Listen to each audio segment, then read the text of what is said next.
Welcome to Caskets and Cocktails, Memoirs of a Cemetery Dude.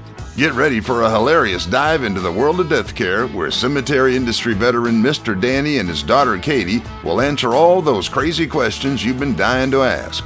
Go ahead and pour yourself a drink, pull up a rocking chair, and get ready for some laughs because we guarantee Caskets and Cocktails will be the last ones to let you down.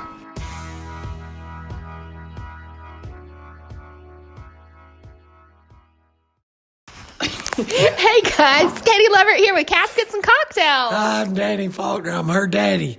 And we have two extremely special guests. Yes, they are. Very. Yes, we love them. I love both of them. Yes. And I love their offspring. Oh, yeah. So my brother Daniel and his beautiful wife Lauren are here with us today. Say hi, guys. What's up, dudes? How are you? Yeah.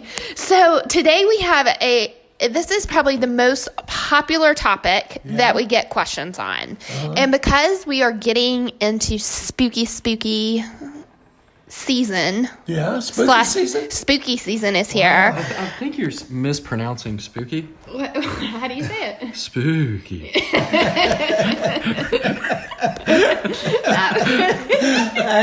That was scary. Yeah, that was creepy. That wasn't spooky. That was scary. I'm pretty sure it's illegal to just glaze over the word. Like, it's definitely spooky. Well, with us heading into, I can't even say it, spooky season, everybody always wants to know about ghosts. Okay? We get this question constantly, don't we? Yes. And normally we stick to stuff that happens in the cemetery. Yes. But because this is a special, you say it, Spooky. episode. Okay, I'm not going to do that. We are going to dive into some really creepy ghost stories that have happened to us. We haven't had a lot of experiences, as you guys know, in the cemeteries, but we have lived in some pretty creepy houses. Yes. So why don't you kick us off with a spooky story? I can't say spooky. Okay, good. Well, my parents bought a house right when I just started dating your mom. And it was, I don't know, 10 acres, 15 acres, something like that. And it had a horse barn and a horse ring and all this stuff. This was back in our days when Daddy was fancy. And it was a real weird house. I mean, it was beautiful to look at. But we got creeped out. I mean, there were noises, weird noises where it shouldn't have been noises. And my brother walked out the front door and turned around and looked, and there was somebody standing in his bedroom looking out the window. And there wasn't anybody there. Oh, my God. There wasn't anybody there.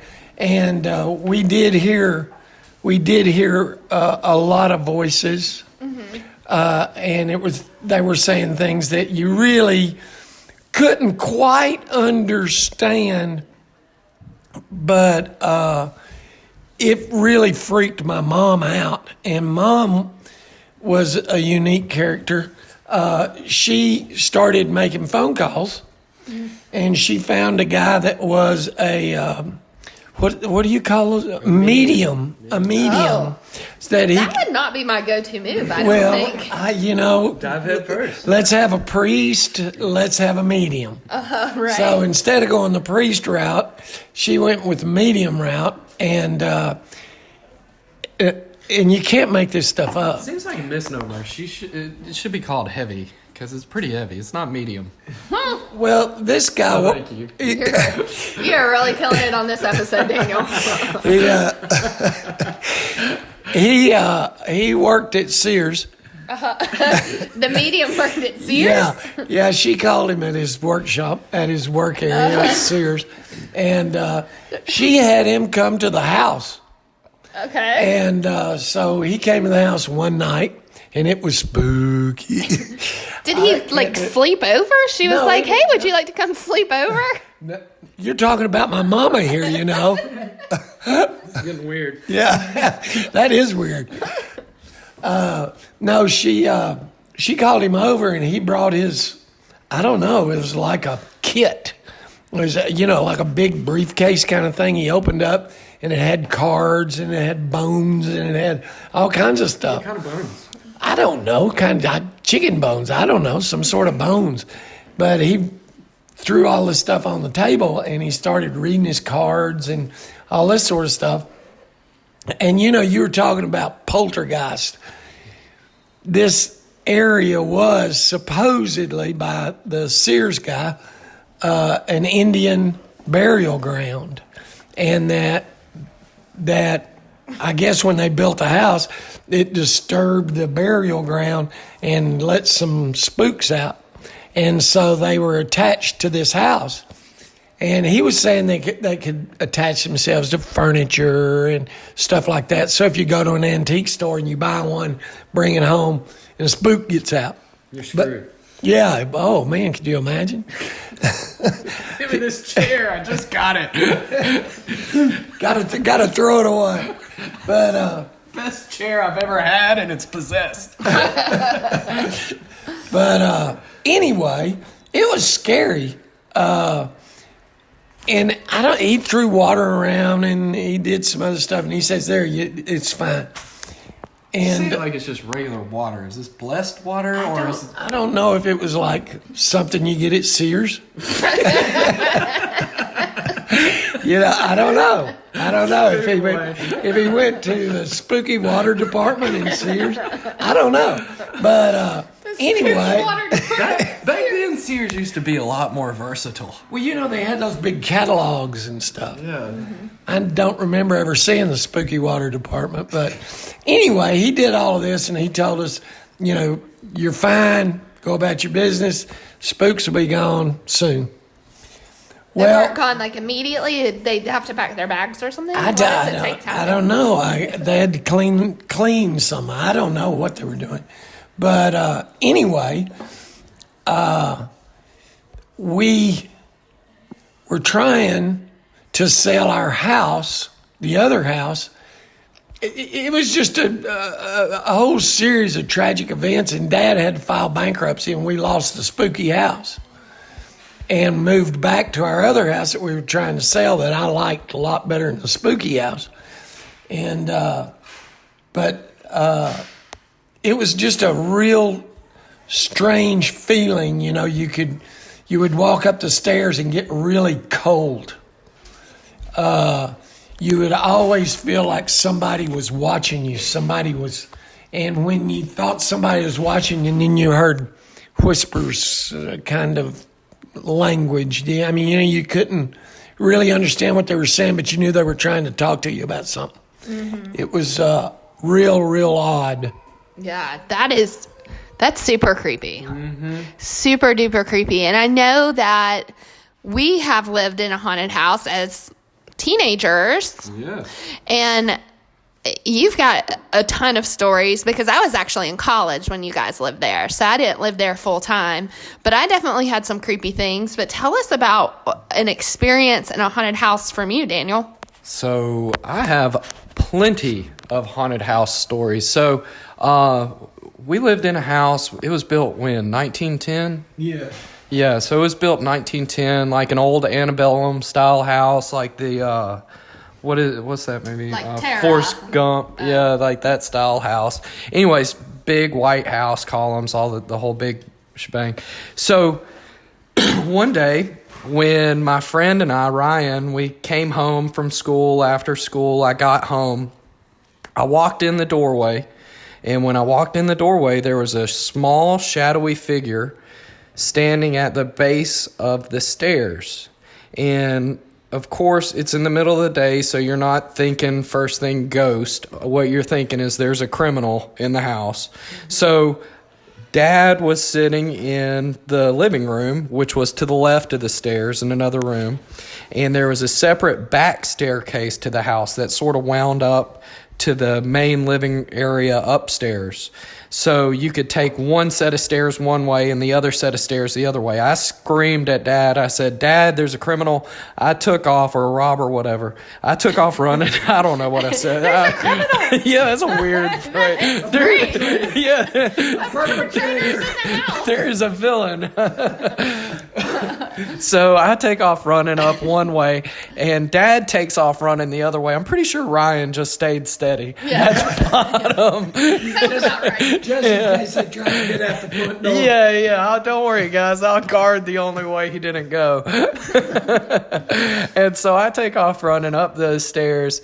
Dad takes off running the back stairs, and we all wound up meeting. The only way to go, you meet up in the center. We met up in the center. The figure was gone. It was this small, shadowy figure, and so whenever we moved into the house, there was a library area, and in one of the bookcases was an old oil painting of a little girl, and apparently that little girl had passed away back in 1920, 1930, and they had the wake inside of the house, which means that they left her on the table for several weeks for everybody. I don't know how long the wakes go, but they left her on the table for everybody to come by and see. So one of the things that was super creepy when we found that out, we were at dinner one night, and there were like a whole bunch of older ladies, and they came over and they were like, "Oh, you just moved to town. We were friends with I don't know Annabelle, whatever the little girl was." And then they proceed to tell us, "Yeah, when she died, her coffin was in your dining room." We were all like, "Oh, excuse me." Yeah, super weird. And so, at night, I was in high school, so we'd have friends over, have parties and stuff like that. I'd sleep in my bedroom. I'd, of course, hear all sorts of noises, and friends would be sleeping in the other room. One of my friends, Fletcher, he would always get scared. He refused to. He got scared real easy, so he don't call him out, Fletcher. He refused to sleep over there after getting haunted out a couple of times because he would hear people running up and down the stairs all night long. He'd hear the what's the heater thing? Oh, the radiator. The radiator thing, the knob turning off and on. He'd hear that. And everybody would hear that, but you'd hear music playing, old-timey music, like 1920s style music playing all the time. Do you remember, Dad, one time I was asleep and I heard just a pounding, just over and over and over all night, and it lasted for like 2 hours. I know. And the next morning I woke up and I was like, "Dad, last night, I mean, this is going to sound real weird, but were you and Mom getting it?" And he was like, "What time?" I said, "It was like 2:00. It lasted for like 3 hours." He was like, "Hell no, that wasn't me." That was a robbery. But yeah, all that stuff happened all the time. And you had friends that got haunted out too. Yeah, I have a girlfriend who actually Daniel was at college, and she stayed in his room, and she heard that as well, but she was having a dream, and she was dreaming that a little girl was punching the word help into the wall. And she said when she woke up, she was so frightened, and she was completely tucked into the covers, like someone had come and taken their hands and chopped it in around her body to where it was just tucked directly under her legs, and she was wedged in. But she said the most disturbing thing was, she said she hopped up, she's terrified, she runs across the hall to my room, and she's like, "Oh, there's a ghost in my room. There's a ghost in my room." And I was like, "It's okay. Come back to bed." And I didn't even care at all. I guess you get so used to it. It was weird. I mean, to be honest, we lived there. That was one of the longest houses that we ever lived in. And I was fine with it. I knew that it was haunted. I knew there was ghosts. But they never really... The only place that was a little bit weird was the basement. I tried to spend a little time there, but we did make the mistake of doing the whole Ouija board thing one time, but nothing came of it. And I guess you didn't need the Ouija board because it worked. I mean, the house was They just were like, haunted. "We're here, bitch." Period. Yeah, he's like, "We've been making it known the whole time, dudes."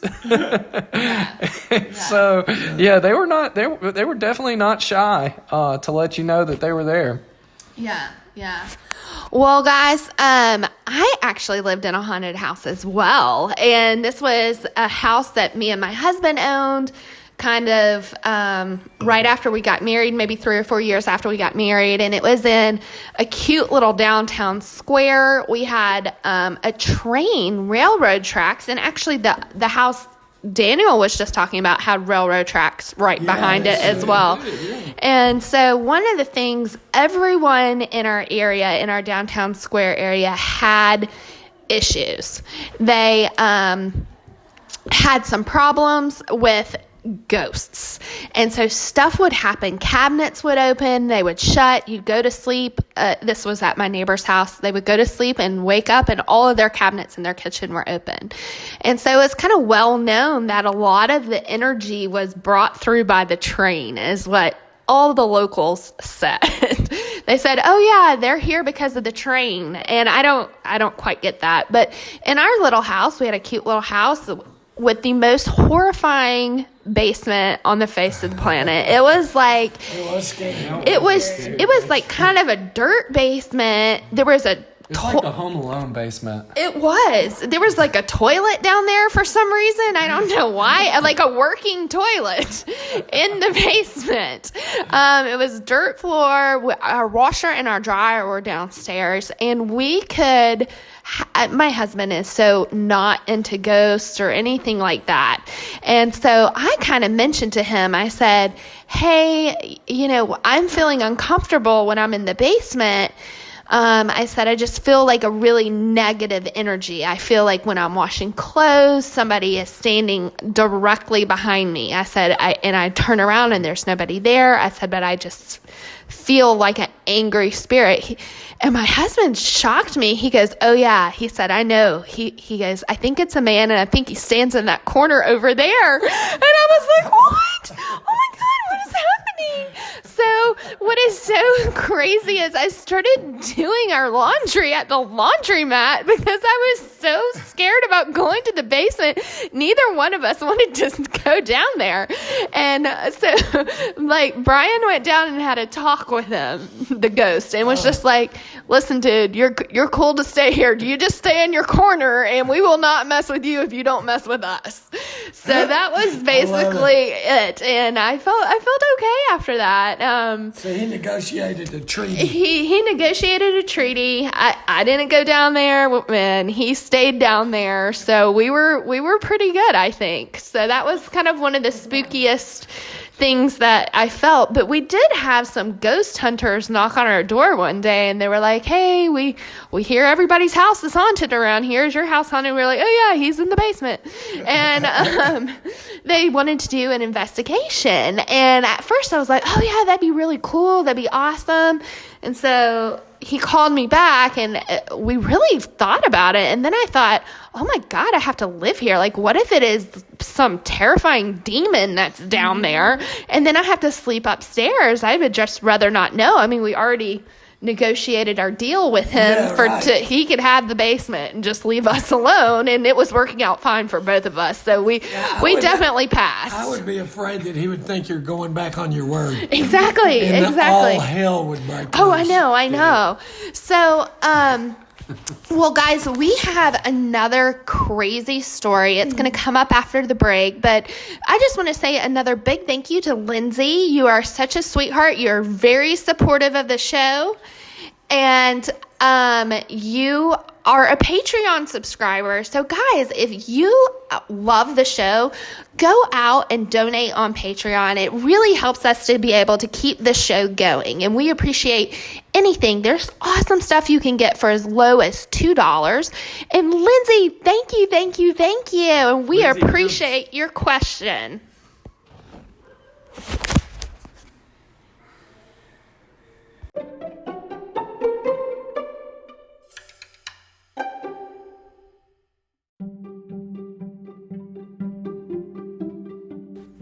Hey guys, have you ever thought about starting your very own podcast? Well, now you can with Anchor. It's the easiest way to make a podcast. We use it.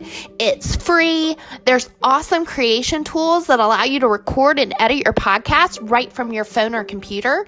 Also, Anchor will distribute distribute your podcast so it can be heard all over the place, like Spotify and Apple Podcasts and many, many more. And you can even make money from your podcast with minimal listenership. It's everything you need to make a podcast in one place. Be sure to download the free Anchor app today or go to anchor.fm to get started.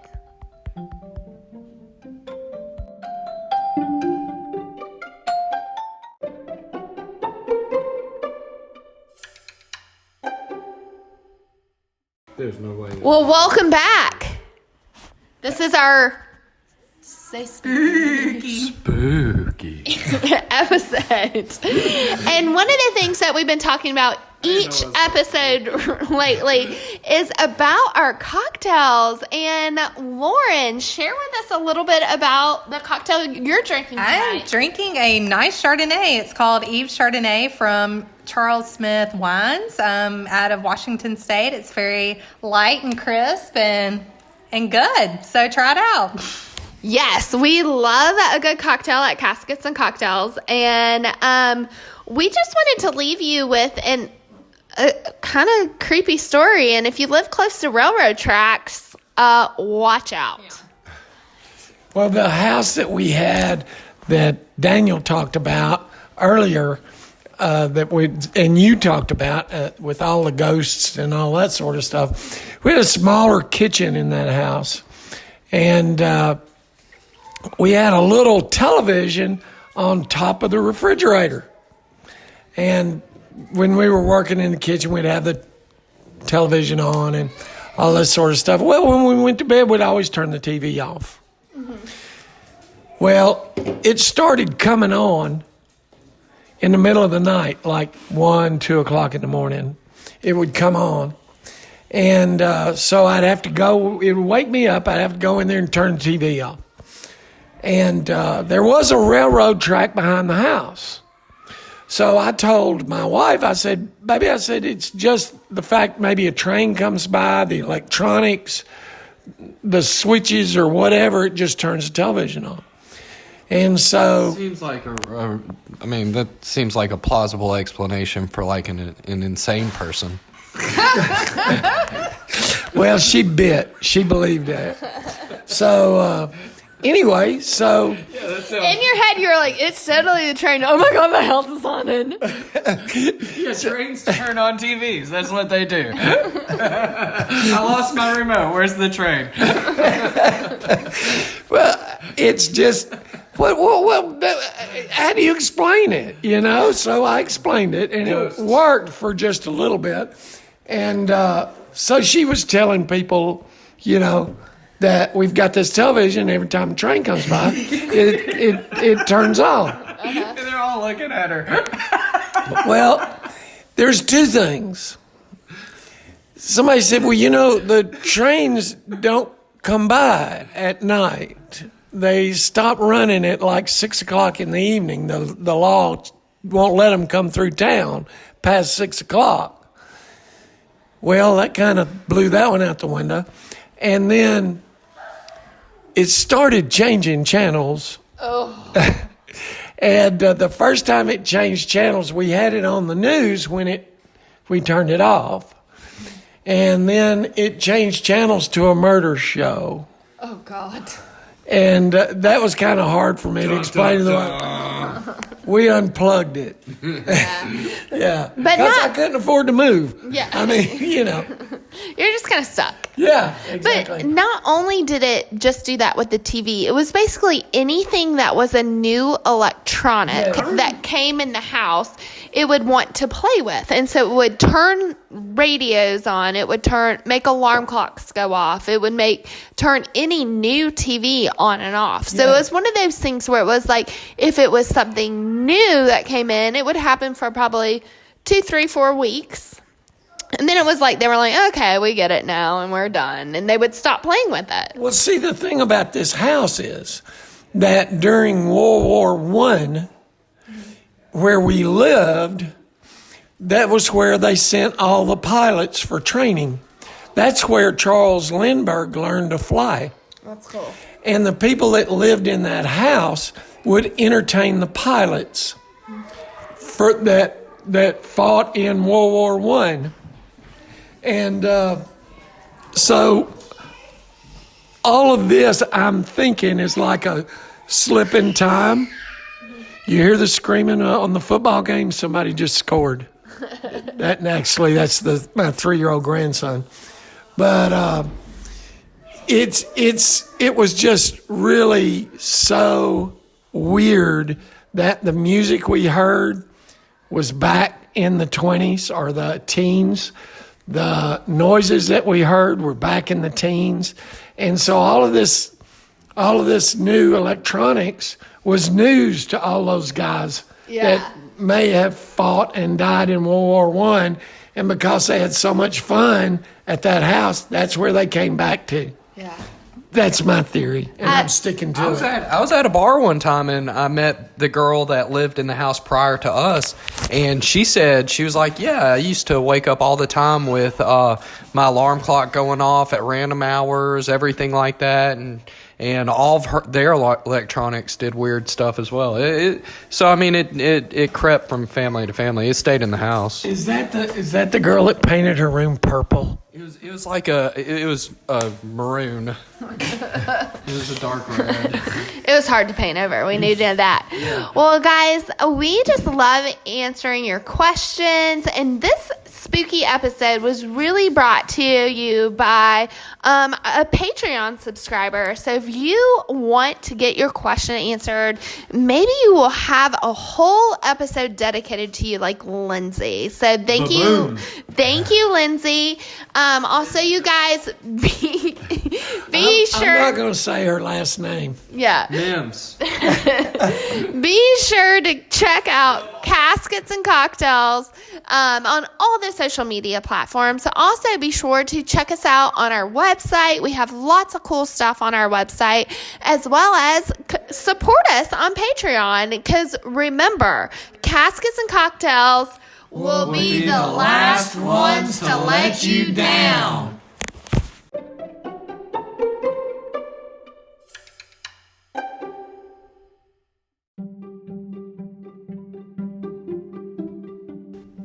Hey y'all, are you listening to Spotify? I am. I love it. And guess what? You can find Caskets and Cocktails on Spotify. You can follow your favorite podcast so you never miss an episode, including ours. Premium users can even download the episodes to listen offline wherever you are. It's really easy to share what you're listening with your friends on Instagram, which I absolutely love. So if you haven't done so already, be sure to download the Spotify app, search for Caskets and Cocktails on Spotify, or browse other podcasts and add it to your library. Also, make sure that you share Caskets and Cocktails through Spotify, through Instagram, however it is, and be sure that you follow us so that you never miss an episode of Caskets and Cocktails on Spotify.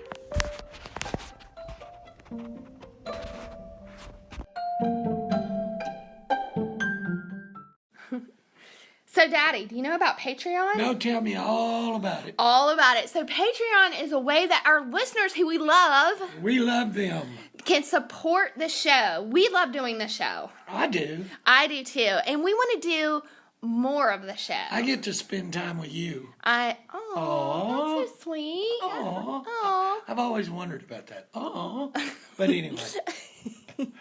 But our new Patreon page is up, and for just $2, you can get exclusive access to content and ad-free versions of our episodes. What if they pay $5? Oh my gosh, it's going to blow your mind. Oh man, I'm excited about this. That's not in my bullets. Oh. But there is stuff out there for lots of different options. Yeah. So $2, $5, a bunch of other stuff out there. Go out, check it out today. And guess what? What? There's a super special surprise for our first 50 Patreons. So get out there and subscribe. Now.